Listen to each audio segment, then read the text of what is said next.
Hello, everyone. Welcome to Soch Talk with the Doc. I'm Dr. Alberto Pimentel Jr., and today I have a very special guest, Idalia Valles. How are you doing today? Hi, thank you for having me. I'm great. Yeah, thank you so much. You're an activist, you're an actress, so it's a real honor to have the ability to connect with you. And so I'm looking forward to asking you a series of questions, some related to your career, some related to your personal life. So I guess we can begin. Perfect. Yeah, hit me with all your questions. All right, great. Thank you. So I'm a sociologist, a sociology professor. And in my sociology classes, we oftentimes dig into the topic of the self. How do we self-identify? What were the key factors that contributed to our sense of self? So if I was to ask you right now, how would you define your sense of self? Who you were yesterday, who you are today, and who you're going to be tomorrow? How would you define your sense of self?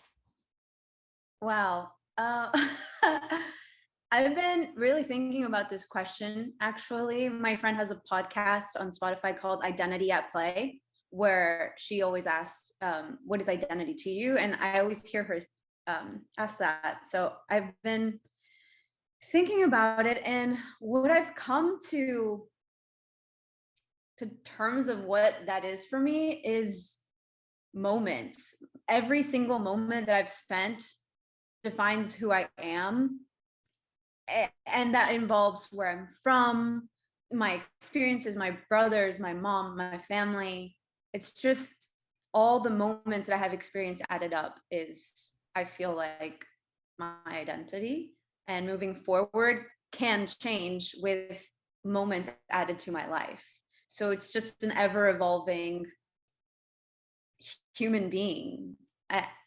I think that's what I can say, because I actually get anxiety labeling like my identity, because it is so many things, and you are so changing so much every second of the day.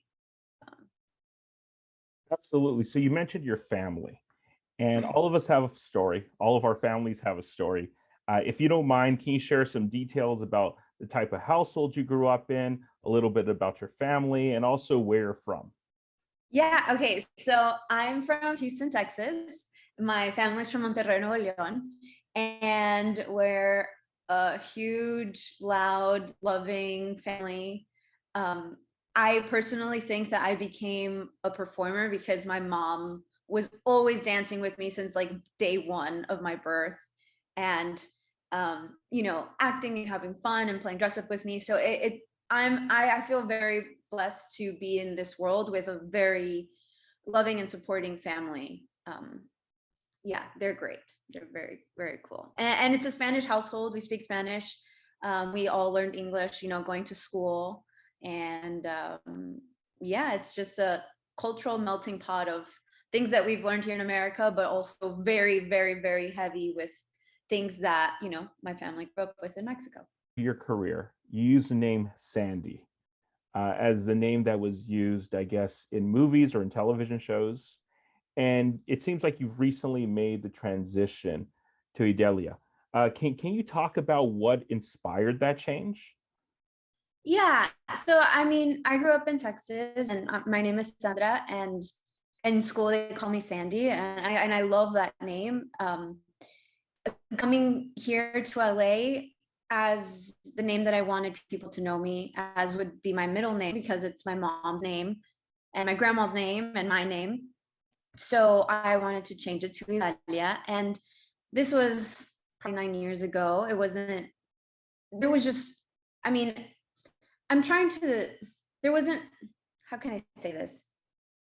The older I get, the more I try to think about why they did this and understand it. And in their point of view, they were just trying to get me work. And having a very different name like Idalia was probably not beneficial towards them, because the industry was very, very different. It was not good for anyone that was not like American, which I am, but you know what I mean, like not ethnic in any way. So they just suggested that I didn't change my name, and I was very young, and I was like, okay, I'll do whatever you tell me to do because you're the boss. And it did make me really sad because always wanted to carry my middle name through the world, especially as becoming a public figure. And it did make me sad that people wouldn't let me do that. Like Hollywood would not let me do that. But once I got on the show Queen of the South, I was surrounded by such strong women, and women that led their life how they wanted to, no matter what the industry told them. And it was a big learning lesson for me. And I realized, like, yeah, no, this is time for me to live my life how I want to, not on anyone's standards, Hollywood, what Hollywood wants me to be as a Latina woman in this industry. So I changed my name, and not changed it, I just moved to my middle name, Idalia. And it's been a fun transition, and it feels so good to finally be called what I've been wanting to be called. I don't care if, the whole thing of like, make it easy for people to know your name. No, I don't care anymore. It's Idalia, and you can learn it. It's fine. I've heard a similar story from other individuals that I've conversed with, and it seems like there's such a high level of prejudice that has existed in the entertainment world, not exclusive to the entertainment world, uh, also in the business world and political world, etc. And this idea that as people of color, as ethnic and racial minorities, we often have to sacrifice our identities in order to make other people comfortable, in order to be that leading woman or that leading man on the television screen. This idea that people are quick to judge a book by its cover. And in a past conversation that we've talked about the impact of colorism in the entertainment industry. And I was hoping that you can touch on that a little bit about your experiences being a light-skinned Latina as opposed to what the stereotypical Latina is supposed to look like. Yeah, this is a very big issue. And it's like in Mexico, in America, everywhere. And we see it in the media, especially with Afro Latinas. Like people, like Hollywood forgets that there are Afro Latinas out there that that are Latinas. And so we all don't come in one specific shape or color or form. And I do realize and know that I have white skin privilege in the Latino culture, and I'm very aware of that. And I really rally and hope to see people of other colors and shapes and sizes in any kind of leading role, because that's what should be presented in media.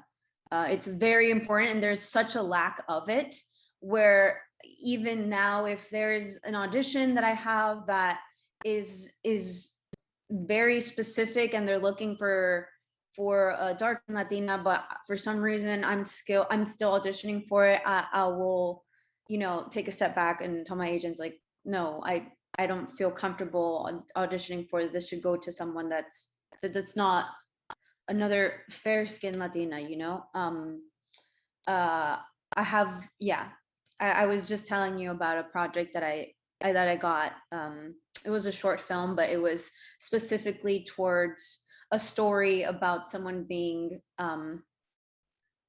confronted with colorism, and they really wanted to give it to me, and I was like, that's not, thank you for giving me this role, but there are other actors that have been through this experience. That's not me, and I don't deserve that. So they need the spotlight on it, and they need the platform. So I'm all about it, and we really need Hollywood to pick up the game and start letting all of us, all shapes and colors, be in every role. Now, let me ask you this. How did you develop that self-awareness? I mean, especially in the entertainment industry, right? Where there's this constant desire at times for individuals to have that ability to live out their passion of acting and to say, hold up, I need to take a step back. I need to acknowledge that although I would love this job, right, to act in this film, at the same time, there are other individuals who this might relate more to or maybe better qualified to fulfill this specific position. How did you create that awareness? Because that's interesting to me. Since I was little, I grew up in Texas, in Pasadena, Texas, and people at my school didn't think I was Mexican. And I remember in high school, we meshed different school zones. So there were a lot of Latinos with a lot of, people that were zoned in my area that weren't that many Latinos. And I remember a kid saying, "Oh, I hate Mexicans." And I was behind him and I was like, name John Doe. I don't want to say his name. John Doe, I'm Mexican. And I was so mad that he had said that in front of me. And he was like, "Yeah, but you're not like them. You're not like one of those." And it was that moment that I realized, like, it made me so mad to think that for some reason he had a specific connotation of what Mexicans were, and maybe he portrayed that because of media portrayed them as like bad people on TV. And it really pisses me off that people aren't aware that we're all different, and we're all, I don't know, I don't know how to explain it, but like, I was very aware since I was young that people were uncomfortable maybe with others, and I never put those people in that position. Like, my skin, who I am, didn't affect them in a way that someone else would, and it really bothered me. So moving forward, it's like, I know that I have white privilege because I didn't experience a certain kind of discrimination. I have, but not as much as my other peers in school or my other peers in the industry. I know that sometimes, even when I'm speaking to Latinos, they'll say, "Oh, you're Mexican? Oh, I didn't, you don't look Mexican." And I'm like, guys, we need to get over this. Like, I mean, yeah, I do realize that I get like a white passing privilege, but we have to understand that we're all just of different shapes and colors and sizes. So if I can have the power to make room for people that are of darker skin to be on the screen, then I will do that, because it's more important for them to be on the screen and for them to be seen as a character that's, not an evil villain or something. That's going to have a bigger imprint on society than if I did it. Thank you. So you highlighted this awareness, you highlighted in many ways the multi-dimensional experience of Latinos, Hispanics, Chicanos, Latinx, however you want to classify individuals within our community. Now, how does that affect the image or the roles that you portray in films and television shows when it comes to being a representative of our community? Because that's kind of in many ways a heavy load that Black and brown actors and actresses have to oftentimes carry. This idea that you're not just exclusively an actress, you're an actress that is A, B, and C. And so Yeah. if you could talk about like that social responsibility aspect and whether or not like you feel that social responsibility. Yeah, I was actually just thinking about this, of like, I want to get to an age where, my future kids don't have to carry that responsibility. I want them to navigate the world like a white man or woman that doesn't have to, that it's okay. Like, if they're not, if they don't know about issues that are happening in the community, it's okay for them. And if we don't know it, then it's like, then we have to carry that responsibility to learn all of these things. Like, I want my kids to live in a world where we don't have to. Yeah, I want the industry to just see us as like DJs or skateboarders or just anything. I want to get to the point in time where, like, yeah, I am Latina and that's who I am, but I want to play a role where, like, you don't have to talk about it. It's just you're existing in a space that just is. Like every other character in TV that is of white descent, they're just existing. They're not always talking about apple pie and, I don't know, like crocheting or something that has to do with their culture. Like, just want to exist. At the same time, I do want to put my culture in projects. So, you know, it's a mix of all things. And the fact that I have to be really careful and to really think about these issues is like, it is a responsibility. And I don't know. I just I will gladly do the work, but I want to do the work so that others after me don't have to. You know, I really appreciate that response because, as we discussed in a prior conversation, not all representation is good representation. This idea that at times we may fulfill certain stereotypes, and that begins to, in many ways, shape the perspective of the dominant group in our society, the white population in our society, on how they're supposed to perceive people of color or people of ethnic or racial minority status. And so I applaud you for having that awareness of social responsibility. It's something that I talk about often in my class, because in my own classes and being a Mexican American professor, right, I oftentimes deal with, you know, the imposter syndrome. This idea that when I was in graduate school and when I go to different committees or different events, that I always feel like I have to work harder.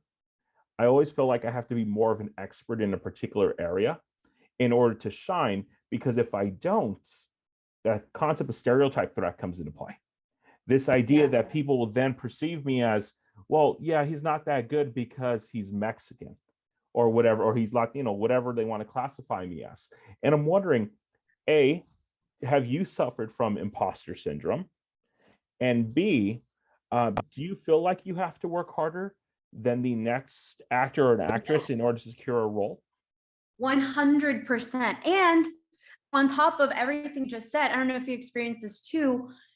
We carry ourselves. I mean, I don't want to speak for people. I carry myself, before I learned this lesson, as very thankful to be in these spaces where I worked my freaking ass off. And a lot of people that aren't of color don't carry themselves that way of being thankful for being there. They are there and they should be there. And that's how they navigate the world. And I just learned that lesson of, I'm here and I should be here. And I'm not going to say thank you. This is hard work and dedication. Double the hard work because I am Latina, because you are Latino. And they do see us a little bit as like a little bit, I don't know. That's what I think. That we do have to work twice as hard. I mean, there was just the Equal Latina Pay Day, and Latinas are like have like so many more degrees than a white man, and they still get underpaid. So much more than like an average 4-year degree that a white male has. So I mean, it's all in the facts. We have to work harder and we get paid less anyway. Because I think people still have those thoughts of like, well, you're great, but like, I'm going to trust this like white male or male of American, I don't, you know, yeah, it is hard. And I do feel like I've worked a lot, but I'm starting to navigate the space as like more of a, I deserve this. And I think that's what has helped me. And I really hope that people who work with me or younger kids who see me also take that into consideration and navigate the world with I deserve this attitude. Definitely. And in many ways, we've been socialized into a society that basically says, we're going to give you a taste. We're going to have that carrot that dangles in front of your nose. We'll give you a quick bite, but then we're going to move it away from you. And be thankful for those opportunities. And you're absolutely correct. We could be thankful, but at the same time, realize our own self-worth, right? We've been socialized in a world that basically says that unless you're white skin, blonde hair, blue eyes, green eyes, that you're not attractive, that your life is somehow worth less. If you happen to speak with an accent, you're less American than the next person, right?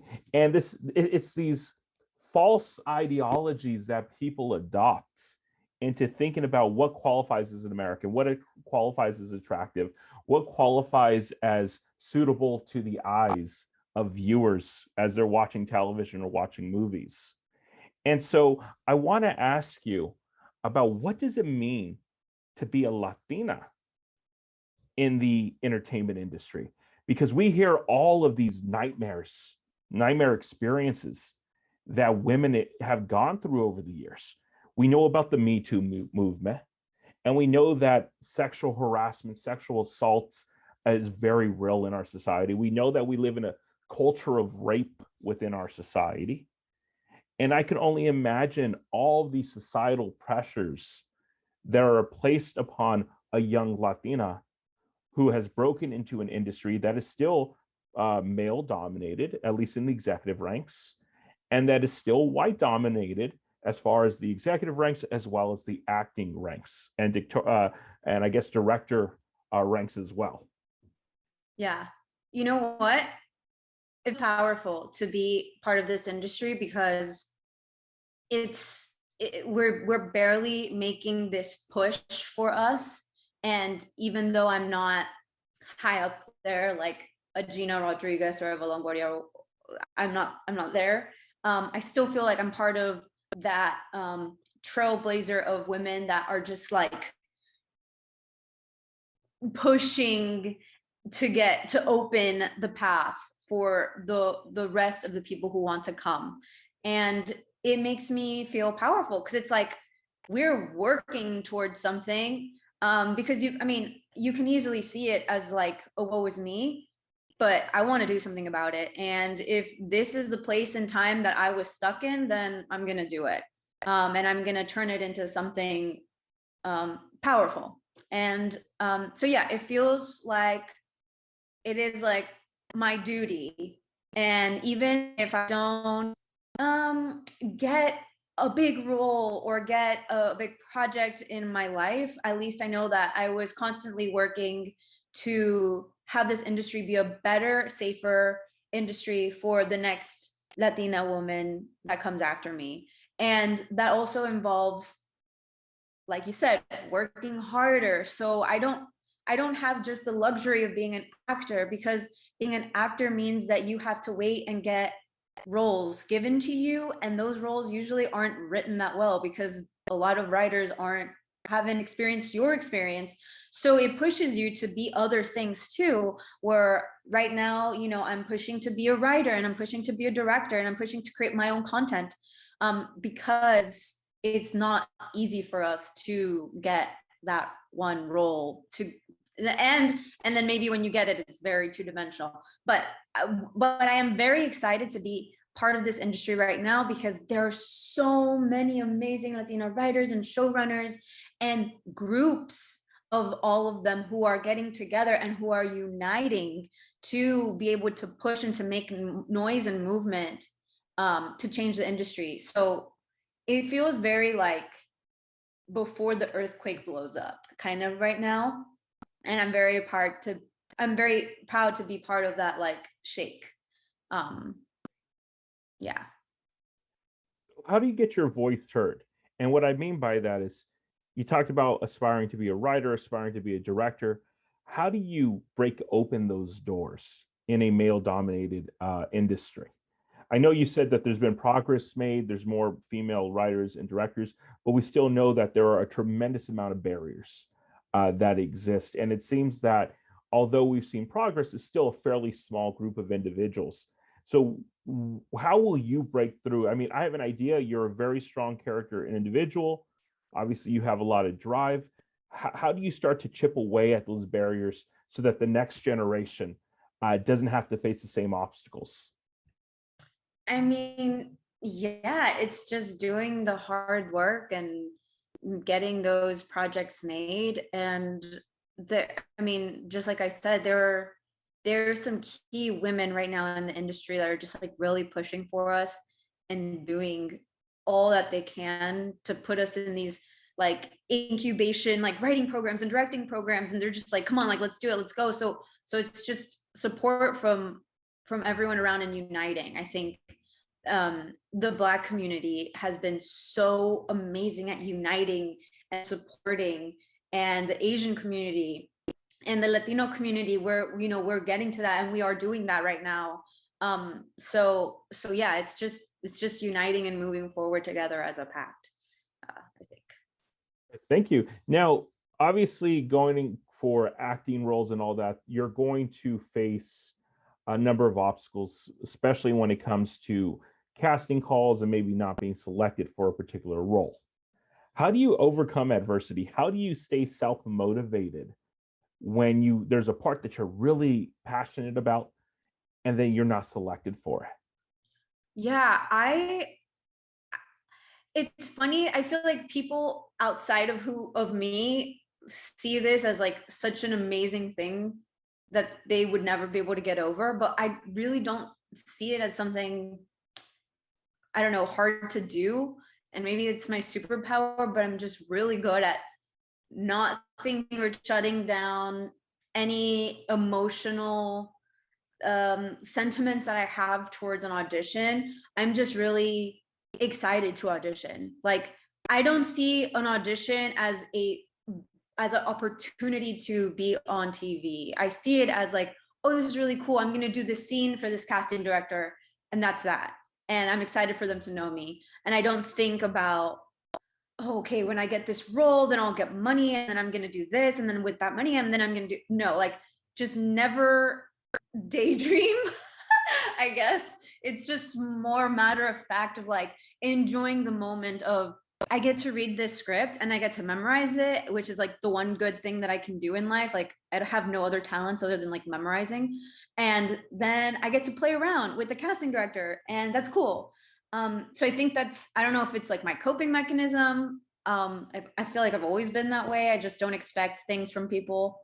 And it makes me very happy because I have seen a lot of actors that are just so it really gets to them. It gets under their skin that they're not getting work. I mean, I haven't gotten work in years. Like, I'm being honest with you right now. I literally have not gotten work in years. But I'm still having fun auditioning and seeing what's out there. And at the same time, it's like, obviously that's not for me. Obviously I didn't get it because that actor got it, and like, they're amazing. Like, good. I'm excited for them. Like, that's awesome. And I know there's going to be a project that's going to be for me. And I experienced that with Queen, where I read the script and I was like, this fits so well. Like, I didn't even have to like act too hard. I was not too hard, but like, I was just normal. And then I realized, like, yeah, there's some things that just fit, you know? So, yeah. Yeah, no, I appreciate that. And last week when we talked, you talked about applying to colleges and universities to try to get into their, I guess, acting programs or theater programs. And I, as a former high school counselor, I was a former high school counselor, and obviously now a college professor. I'm writing recommendation letters for students. Students are coming to me to talk about colleges and universities.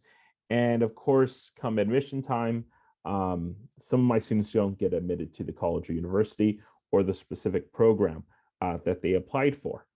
And oftentimes they view it as, my dreams are crushed. I'll never Yeah. become a social worker. I'll never become a doctor or a nurse, whatever it may be. And if you can share a little bit about, your leap of faith. You talked about moving from Houston to LA.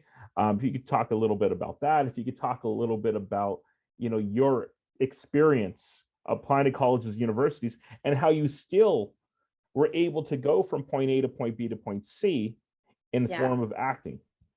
Yeah. My mom always says that, my mom calls me an ant, like una hormiguita. She always like, you always find a way. You always like make your way. Like, if this is blocked, then you just go another way. And I'm like, oh, I guess I do navigate my life like that, like very ant-like. But that's the truth, because I've learned from my dad that things can't stop you. You just have to find your own way and build it, make it. I grew up doing theater. I was like the theater kid. Everyone knew me as the theater kid. Like, that was like basically my identity back then. And so I applied to a bunch of colleges, And yeah, literally I went to Chicago to audition for like 20 colleges at the same time. And I got into zero. And I made it like I got a call back for some, and I would go to these colleges to do like the final audition, and then I didn't make it into anything. And I was like, well, what the heck am I gonna do? Like this is the next step in my life. Like this was supposed to be the next step in my life. But then I went to LA to take a year off, and during that year off I was going to apply to UCLA and USC, because like another dream of mine was like, oh, I'll get into USC and then I'll become an actor, and then ta-da, I'm an actor. And then I didn't get into either of those either. And while I was here,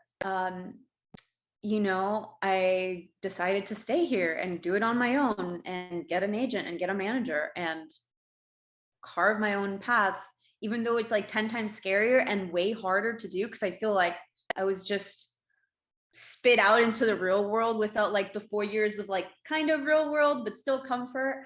So it did teach me a lot of like lessons, but I wouldn't have it any other way. And nothing is going to stop me from doing what I want to do. And a friend of mine puts this in such cool ways. He's like, I was studying to be an architect, and the first day of class, our professor said, this is going to be a really hard job.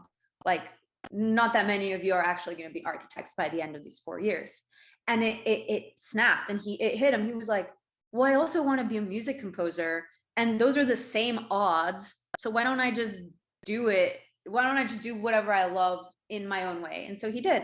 And I realized, like, yeah, I'm going to navigate the world just doing what I want in my own way. And that's life. There shouldn't be like a set thing that you have to accomplish to be able to go from A to B. That's not true. That's false.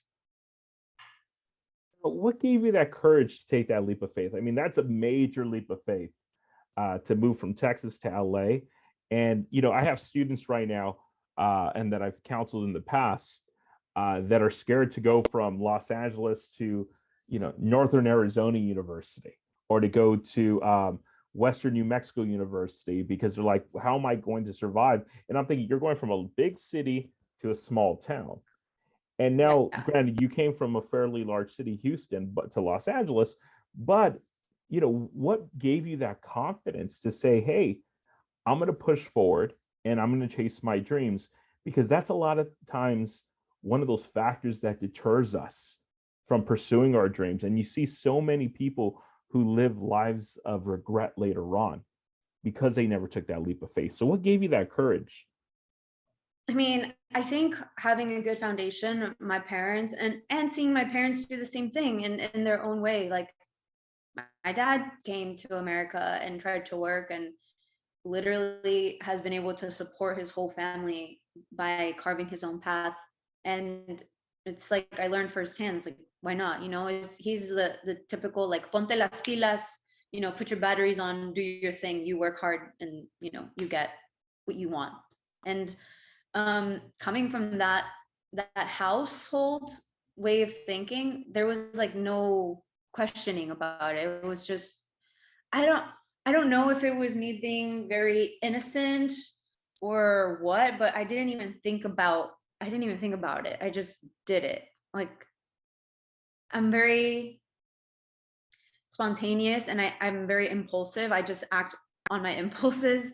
So it was one of those things. And I think my parents fostered that within me, where they were like, yeah, this is your instinct, so you're going to do it and we're going to support you. So I've never been blocked from from navigating with leading with my instincts. And so it was just one of those things where I was like, I'm going to do it. And I came here and I was like, it's going to be hard, but I don't care. I'm going to put the work in. I'm going to do it.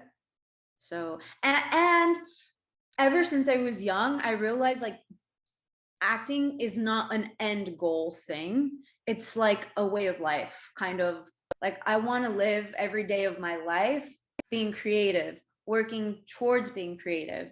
It's not, I want to live every day of my life like wanting to be famous or wanting to be a famous actor on TV. Like, no, that's too much expectation. It's just not a healthy way of living. It's just more like if I died tomorrow, I will be happy with myself because I spent this day doing something that I think is important, which is being creative. That's great. And actually, that transitions me into my next question. How would you define success? And what does that term mean to you? Yeah, I think success is being being content with yourself. Like, success to me is simple pleasures of like cooking a good meal, having a good conversation, or being able to talk to my friends about a project that we're going to do. Like, that to me is success. um Obviously, if you get to do that on a larger scale, I mean, that's also what people think of success, and I also do too. But I just think that um success is just being okay with your emotions, whether it's happy or sad, that day. And then it's a successful day. It's like, I want to live a very simple life where I want to be happy with the bare minimum, and then everything else is added bonus that I'm open arms hoping for, excited, not hoping for, excited for. But at the end of the day, I think success is like being able to live a life that's just happy to wake up. Life is already so complicated and hard that if you're just like, okay, I'm gonna wake up and I'm gonna get out of bed, then like, that's success to me. Thank you. And the reason I asked that question is that, especially for very young people fresh out of high school, we live in a society that says by the age of 21, you have to do this. By the age of 28, you have to do this, and so on and so forth. And people measure themselves based on these standards that who knows who came up with those standards. And those standards assume, and I tell my students this all the time, those standards assume that everyone has an equal playing field, that everyone started off at the exact same position in life. And we know that our society is stratified. We know that our society has the have and have nots, or what Karl Marx talked about, the bourgeoisie and the proletariat. And this idea that because people measure themselves by these subscribed standards, they oftentimes allow those standards to jeopardize their sense of self, to force them to step outside of their comfort zone in a negative way. It pushes individuals to the brink of insanity in the sense that their self-motivation is shattered, Yeah. right? And they have this constant state of doubt and imposter syndrome and so on and so forth. So I appreciate you sharing your idea of success, because hopefully it shows students that, hey, you may have not been successful in situation A, but you can still find success in situation B. You can still find happiness. Yeah, it's also very dangerous to think that way and to compare, because then you say like, oh, well, he's a good singer and he made it and I haven't, so that means I'm not a good singer, so I'm not going to sing. Or he's good in math, but the teacher didn't say anything about me, so I might not be good in math, so then I suck at math. I'm not good at math, I'm not going to do it. So it's just like it's like a very dangerous way of thinking, I think, because it just shuts you down from exploring that, because you see someone miles ahead of you, whereas maybe they're miles ahead and then they stay there, and then you walk towards wherever they are in life too. It's just, and I don't blame people for thinking this way, especially now because of Instagram and TikTok and social media, where you see everyone talk about how successful they are at such a young age, or this or that. But you have to remember, at the end of the day, a lot of people that are so successful maybe are depressed or sad or not content. And that goes back to being okay with the bare bones in life, and like, that is success. Like, money can't buy you that, like success can't buy you that.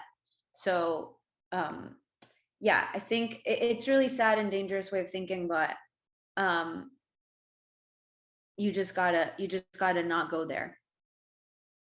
Absolutely. And talking about social media, I'm glad you brought that up. with social media, it had such a detrimental effect on our psyche, right? There are studies that have shown that, if individuals look at Instagram or Facebook or Snapchat or any of these social media sites first thing in the morning, that there's a strong possibility that it may jeopardize their self-esteem for the remainder of the day. Yeah, are you talking about the article where the serotonin levels, like you kind of use them all up in the morning? Something similar to, I haven't read that particular study, but there's been a number of studies, but Yeah, yeah. but yeah, definitely related to that. Yeah, no, sorry, keep going. Oh no, and the reason I asked this is that you're in the entertainment industry. Yeah. And the entertainment industry, I mean, I can go on any actress or actors or celebrities' Instagram profile and see them living this life that everyday people like myself will never be able to achieve, right? We're not going to be on a yacht or whatever it may be. And being in the industry, I'm just wondering, is there some form of pressure that you feel in comparing yourself to, this actress is posting this actress is posting that? Or are you someone who just says, look, that's their life, that's not my life? Because I look at your Instagram and it's not full of these photos that are like clearly staged, right? Or clearly marketing a product. And I appreciate that because I feel like it's a lot more authentic. That as a fan, I could connect with you because I'm like, hey, she's just taking a picture at this random place. I think you posted a video the other day of I don't know where you were, but you were like dancing, and there was a person sitting at a table, and I was like, that's real stuff.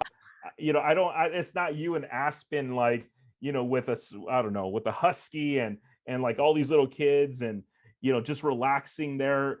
Like it's real stuff, and I just wonder like what type of pressure, because I see myself and I see other individuals and we're looking at this and we're not even in the industry saying, oh, that could be me. But how does it feel to actually be in that industry? Well, I made an executive decision ever since I got here to just always to not be weird about my Instagram, just to post whatever I want. And it might not be the best business format where like, I don't know, I just do whatever. I don't, life is already hard enough. I don't want to be thinking about like what photo shoot I have to do to be able to be on Instagram. And at the same time, I'm not shaming anyone who does that. And like, that's amazing for them. Just for me mentally, that would not be good for me because it would just like suck good energy out of me. And I know I know high functioning Instagrammers that can do that. And they can navigate the life without like going crazy. And that's good for them. But I literally like, I just physically can't. And at the same time, I kind of like showing people that it's like accessible to just be who you are and still be in the industry. Like I like going a lot back to my hometown and speaking at like schools around there and being like, y'all can all do whatever you want. Like I also came from here and I'm doing what I want. There's no like secret or success, doesn't equal being on yachts, being on yachts or jets. It's just like, just be who you are. And I'm just, honestly, it's nothing. It's as simple as I just don't have time to put on another layer of who I am. And if I ever do talk about anything on my Instagram that I'm into, it's actually like, I actually like it. Like I use it, or like I literally want people to know about it because it's made my life easier. Like speaking of social media, it is so easy to like wake up and look at your phone and be like, oh, what do I have? Who's posted what? And I've been trying to find ways to make better habits for myself. And I meditate and I do breath work.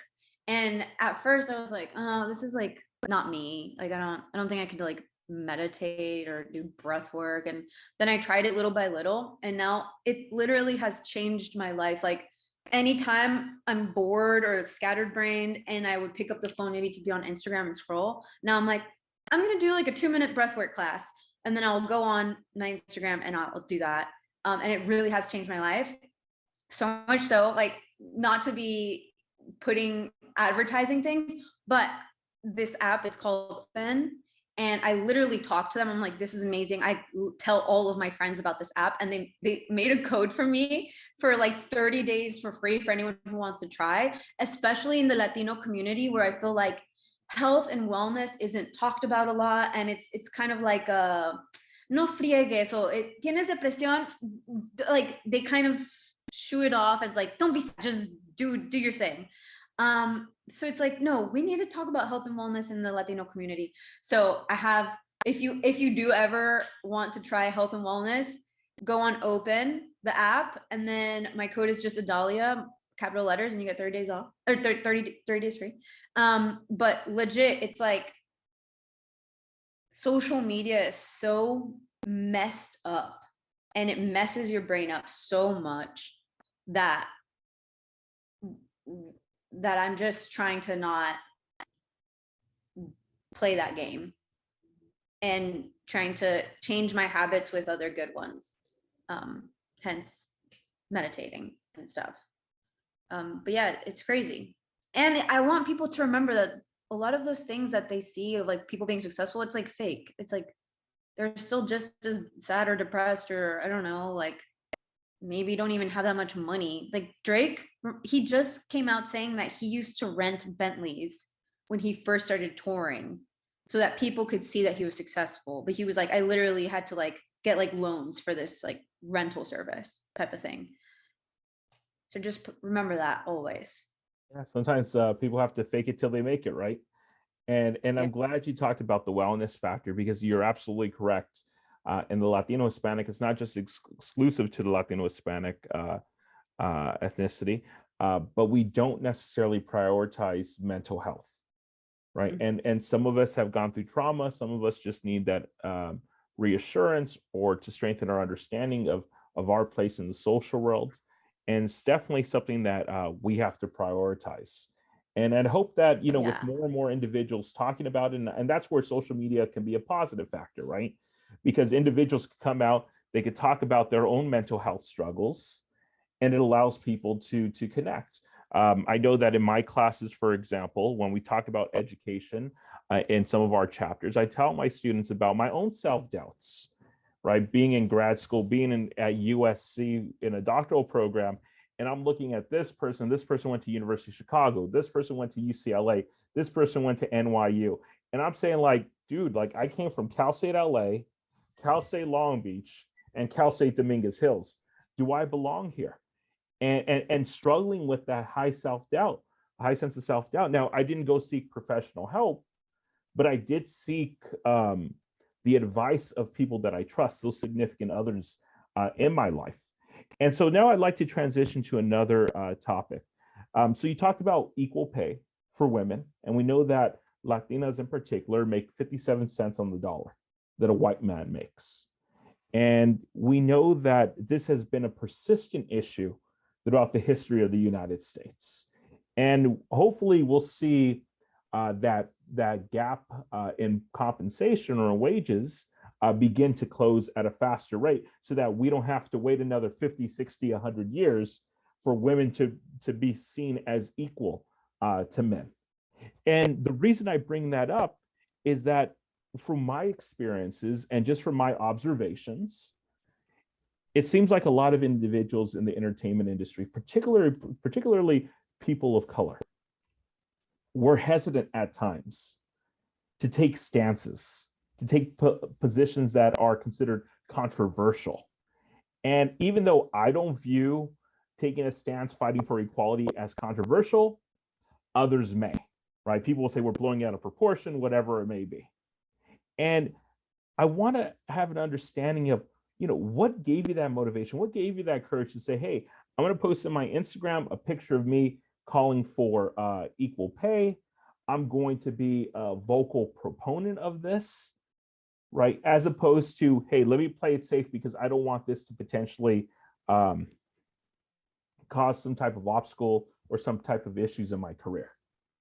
Yeah. Well, I mean, the little platform that I do have, I mean, I'm going to use it, and I don't care if it hurts me in some professional way, then screw them. I don't want to work with them, or I don't want to work with anyone that doesn't think that I should have an opinion. I mean, I'm not going to bash people that don't want to talk about it because that's their choice. And that's cool. Live your life how you want to live your life. I respect it, but you also should respect mine if I want to post something. And if you have a problem with it, I'm so down to debate, and I'm so down to hear what you think about it and to talk about it. I genuinely want to know. So I I just don't really care what people think. And if they do think something bad, then like whatever. That's it. That's as easy as it gets. And I personally feel like I have a responsibility to have that in my platform. And so then I do it. And that's it. That's great. That's great because the platform that you do have can certainly amplify these issues and bring them to the forefront. Because in conversations with individuals, especially with some of my students, we talk about a variety of issues in sociology. And a lot of times students weren't aware that that was even an issue. We know that Yeah. our schools, especially in K-12 education, they give our students such a watered down version of history. Oh, yeah. And it's so disappointing to see because I'll bring up, the Chinese Exclusion Act of 1882. I'll bring up the Japanese concentration or internment camps of the 1940s. We'll talk about Operation Wetback. We'll talk about all these very clearly racist policies. Yeah. The Tuskegee Syphilis Project. And my students are like, I've never heard of this before. The Trail of Tears for Native Americans, right, being forced out west from the South. A lot of Yeah. people don't know about this, and so I try to use my platform as an instructor, and I'm glad that you use your platform, right, as an activist, as an actress, right, and connecting with the people who follow you to amplify these messages. Well, you're totally right about that, of like exposure. Like I wasn't exposed to much with my education. And even like a couple of years ago, I was watching PBS, and this Chicano movement documentary came on, and I was like, what? Like this happened? And my whole life I have only known the term Chicano, which I am Chicana, as like derogatory, but no one told me about these badasses doing all of this stuff. Like, what? So honestly, it's just like me being blown away by facts of like, wow, women get paid 57 cents on the dollar. I'm going to share that. And I did have a lot of people be like, I didn't know. Thank you for letting me know. Now I'm going to rally for, people, Latinas in my job, or I'm going to talk about, well, how much I get paid so that everyone knows, kind of a thing. So yeah, it's kind of more just like a mind-blowing thing. Like everyone definitely should just know this fact, kind of a thing. Because I feel like even at I mean, I'm 28, even at 28, I still encounter every day. I'm like, oh, I didn't know that either. Wow, I was never exposed to that. And I just feel like it's definitely very important to be. And if I have a tiny little bit of platform to do that, then I'm going to do it. Thank you for that. And so I want to ask you about the power of networking. I assume that being in the industry, there's a lot of networking opportunities. At least I hope so. I know that in my classes, we talk about networking and the importance of it. And I've seen, at least based on Instagram, and then in my conversations I've mentioned to you before, who I've interviewed on the Social Talk with the Doc series, and this idea of Latinos, Latinas coming together to support each other. This idea that, all it took was me sending you an Instagram message, right? We've never met before. It was just a quick Instagram message. And I told you in our last conversation that it was refreshing that the answer was yes. You didn't respond by saying, hey, yeah, but how much are you going to pay me?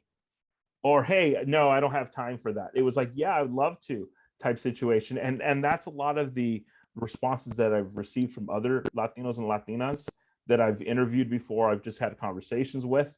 But how has networking affected you or benefited you in the industry, considering that you've been in the game for a quick minute? Yeah. Well, first and foremost, I always have had a problem with the word networking because it feels like you want something from someone that therefore you want to be their friend.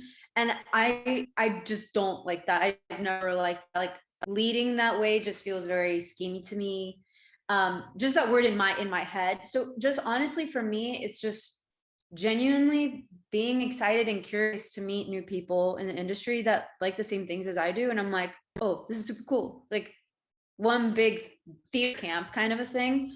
Um, and in return, it's like, yeah, it's, I guess the definition of it is networking because then I have people that I can collaborate with or do projects with. But at the same time, I only network with people that I like, that I want to hang out with. So they're just my friends. You know what I mean? Um, I don't I don't ever want to have ulterior motives with someone. And I checked myself real quick from the start of like, I don't want to lead that way. And I have a lot of friends that are high up in the industry, and I don't ask them for anything because I genuinely just want to be their friend. And I just feel like everything that I'm saying is probably not good business advice, but like just lead your life in a very genuine way and like not expecting things from people. And then I don't know. In return, people will make people happy too. And like I just want people to trust me and understand that I'm there for them. And that's, I guess, I don't know what my kind of networking is in the industry. I don't know if that answered your question or not. It did actually, because I totally agree. I'm the exact same way. I don't hang out with actors and actresses, but I hang out with politicians. And the thing about the political game is that someone's trying to always come up on something. And I think the reason why I've been able to build those relationships with elected officials is the fact that I don't want anything, right? Yeah. We genuinely share an interest in politics. I enjoy conversing with you on politics or on sports or a wide variety of topics. I like you genuinely as a person. And that's as far as it goes, right? I'm not trying to get an endorsement or anything of that sort. And I think that's helped me sustain relationships with individuals because they realize, okay, this guy hasn't asked for anything because I'm not interested in asking for anything, right? Yeah. And I think that's very important. I think you highlighted something very important. It's the authenticity of relationships. And you're absolutely correct about the networking term because it's more of a transactional relationship in many ways. And I think that's what we need to teach individuals actually how to do is, yes, make relationships, but forge those relationships off genuine friendships. Yeah. As opposed to, trying to get this because those are going to be short-lived relationships. If no one wants to work with an asshole. Exactly. Exactly. You are absolutely correct. But I want to thank you so much for your time. You spent a lot of time with me, and I appreciate it. I appreciate all the insights that you shared. And I wanted to ask if there's anything that you're working on that you're willing to share with my students, any future plans. And lastly, in addition to that, I should say, where do you see yourself in 5 years? Oh, okay. That's funny. So let's see. I am on the verge of putting out a bunch of new content. I have a new song coming out. I'm going to try to get it out in January. I have a short film that's on HBO right now called For Rosa, which talks about the sterilization of women in the 1970s that actually happened in Boyle Heights, like here in LA. I have, what else do I have? I mean, that's basically it. I have a short film that I'm going to film by the end of the year or next year. Just things are coming. I can't really say like, watch me right here, right now. Just things are coming. So if you want to follow me, you can. If not, you don't have to. And then what was your last bit of the question? I'm sorry. Where do you see yourself where do I in see 5 myself in years? 5 years? Hopefully in 5 years, I see myself having the budget to make my own content without having to like really struggle and work to find like where to get that. So hopefully, having a production company that's funded or working as a director somewhere, that would be great. That would be awesome. But also, I don't know. Maybe I don't know. I really don't know. My life, I just feel like I'm very open to having my life change at any moment. That 5 years sounds like an eternity. And I literally can't, it's the first of my life, like I can't see my future. I don't know if that makes sense, but like my whole life, I've always been able to see my future. And then a lot of big monumental things happened. And now I can't see my future. And I'm okay with that. I'm like, oh, well, we'll see. So I don't know. We'll have to talk in 5 years and see. Yeah, definitely, definitely. And that peace of mind, right? Being able to live in the moment, right? Yeah. Being able to find peace in the moment. I think that's something that many individuals within our society take for granted. Because we have a tendency at times to be so concerned about what am I going. I fall victim to this. What am I going to do tomorrow? Okay, what am I going to do 2 years from now? And I'm like, okay, I'm freaking myself out for something that's over 700 days away. And it's trying to find that peace. So it shows like a high level of maturity, a high level of intellectualism, right? A high level of comfort with oneself, that you're able to do that and to live in the present. And so I applaud you for that. Well, thank you very much. Yeah, I'm just trying to find ways to live life, coping with it, and like making it as fun as possible. Thank you for having me here. I love talking with you. Let's see if there I'm not an expert in any field at all, so this is just like my like if I said anything that was wrong or something that offended someone, I don't know. I'm not an expert. I'm also learning, and I'm learning about all of these social causes at the same time as you. So there's that. I'm just, yeah, that's all. I appreciate it. Thank you so much. I'm going to stop the recording real quick and then